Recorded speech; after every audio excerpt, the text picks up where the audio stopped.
As any parent will tell you, and I am one too, kids grow up really fast. The West chicks were no exception, and as April turned into May, I was shocked by how much they had changed each time I saw them, even if it was only after a few days. They hadn't fledged yet, but they were in the nest by themselves more and more. I guess it was just too crowded, because the adults would spend most of their time on a branch nearby, close enough to protect the chicks, but far enough away to not get a headache from them, just like human parents. Unable to fly and stuck in the nest, the West chicks were like bored preteens, dependent on their parents for everything, but just itching to get out on their own.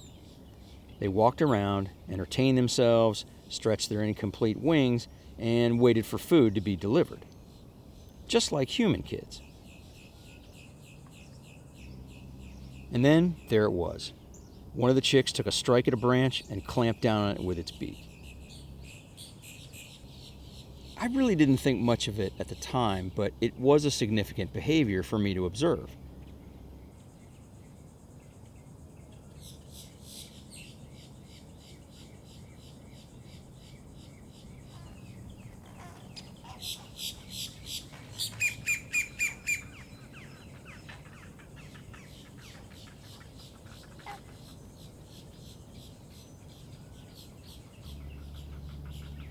And just like that, it was time for breakfast, and the bored preteens were really hungry.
Heron chicks don't hatch at the same time, so there will always be a dominant chick in the nest. Usually it's bigger and more aggressive.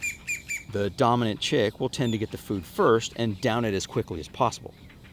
There is no sharing here, no altruism, and no compassion. It is truly survival of the fittest and fastest. Yeah, I grew up with 3 older brothers. I can relate. But the chicks aren't expert eaters yet, and so it took a little effort to swallow the eel and cheat little brother out of a meal. And I just said that. I don't know how the adult herons keep the dominant chick from completely starving out their siblings, but it seems to work. There would be another feeding that morning, and I hoped the subservient chick would get their share of the next catch, whatever that was.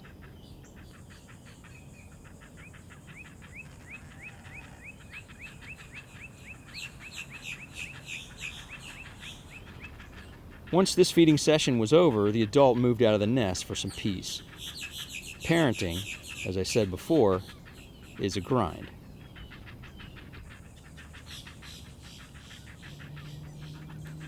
Great blue herons are seen as mysterious, elegant, graceful, even good luck.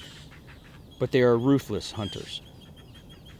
These herons have been known to kill and eat or swallow whole live snakes, birds, fish, baby rabbits, moles, gophers, turtles with the shell on, and baby ducks. Just about anything they can swallow. And if you think I'm exaggerating, just do a quick search on YouTube for Great Blue Heron swallows baby ducks, and you'll be horrified by what you see.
Yeah, I've been watching these birds for months, and I've never seen them train their young at how to strike. I don't think they train them at all. So I'm guessing that this striking behavior, which is basically hunting practice, is innate, and it's programmed into the species so that the young could get by and survive. I'm not an ornithologist, but that's amazing.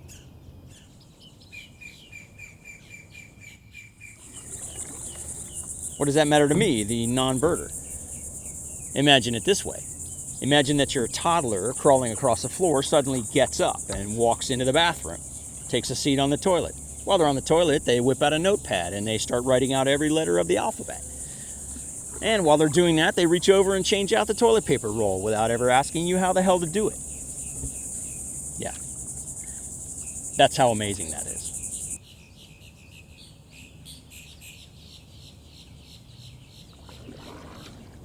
Throughout this whole experience, I was conscious that it wasn't going to last forever. Things seemed to be picking up, and I knew that my time was getting short. I wanted to spend more time with these amazing animals and record as much as I could. I had a couple of weekends coming up where I was out of town, and I was sure I was going to miss something. But I had Memorial Day weekend, and 3 whole days to record as much heron behavior as I wanted to. And I was psyched and ready. I'll let you know how that went in the next video.